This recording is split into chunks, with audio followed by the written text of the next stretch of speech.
I'm going to try my best not to make you too hungry tonight, but I'm not going to make you any promises.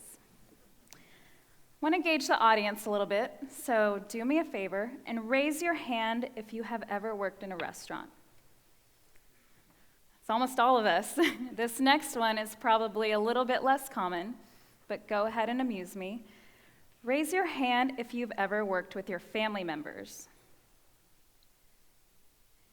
Now, I want you to put those two instances together in your mind for just a second. How does that turn out for you? I can see some of you getting stressed just thinking about it. Well, I can tell you from my experience that it can be pretty rewarding.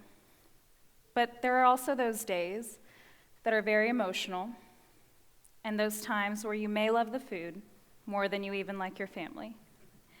But it's not their fault. It's honestly pretty tough for a plate of enchiladas to get you too riled up. Well, I'm a third-generation Cortez family member, but I'm also a third-generation Cortez family business employee. And I say that with a little bit of trepidation because I recently learned that less than 12% of family-owned businesses survive the transition from founder to third generation. And even less than that, only 3% survive the transition to the fourth generation. Now, where does that leave people like me, really? And the rest of my family? It's where my career starts to look a little bit more shaky, my future starts to look a little bit more foggy. But what has kept us in business for the past several generations? And what's going to keep us in business for the next several generations? Somewhere along the line, through my experience and my involvement, I realized we're really not just in the business of selling enchiladas, tacos, and margaritas. Don't get me wrong, we sell plenty of those. But I truly believe we're in the business of making memories through an authentic experience. And that experience comes from the story of my grandfather, and really what he had hoped that people felt and tasted when they dined inside the walls of his small cafe. This year marks 75 years ago that my grandfather, Pedro Cortez, an immigrant from Guadalajara, Jalisco, came upon the opportunity to buy a few tables and chairs in the heart of Market Square. It was really more reminiscent of a food stall in the mercados of Mexico that you would see than anybody would dare call a restaurant. And I'm pretty sure he never envisioned that it would operate one day, 24 hours a day, 7 days a week, 365 days out of the year. And before you even ask me, we really never closed. His vision was to make a place that would be his new home. That's why he appropriately named the restaurant Mi Tierra. See, in Spanish, it's one of the most endearing terms someone can assign to a place. It means my country, my land, my home.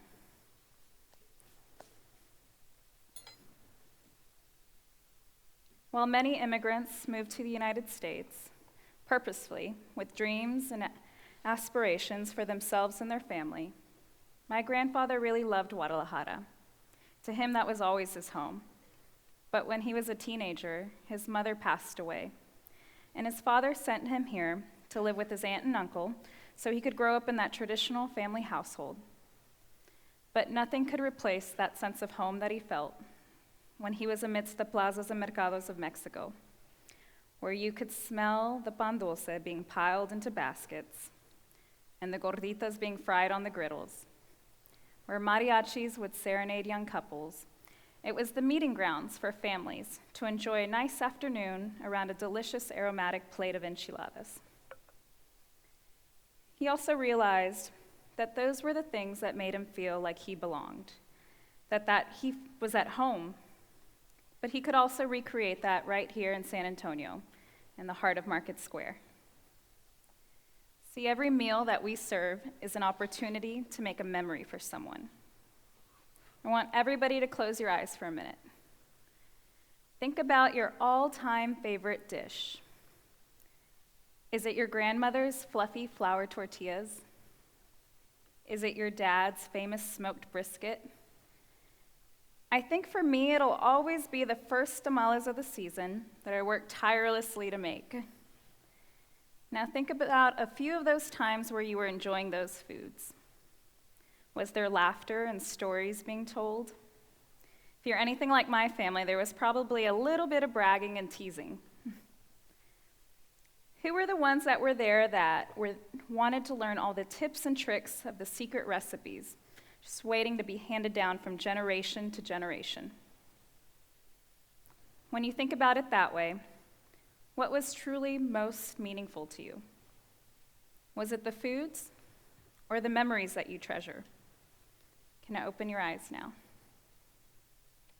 I bet you never realized that some of those simple foods could transform you and transport you back to a certain place in time.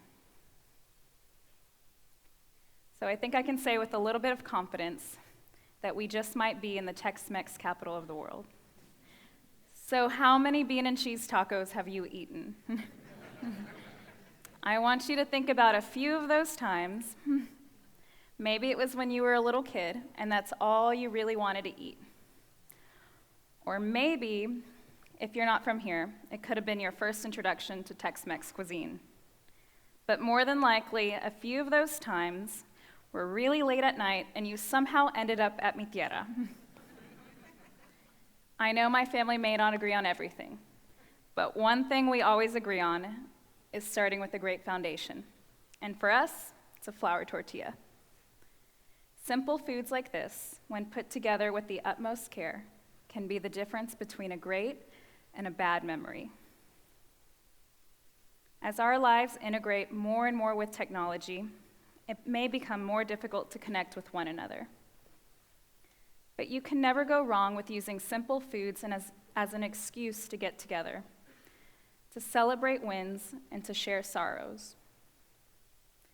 The smell of a great meal can turn our heads, and the act of cooking can humanize us.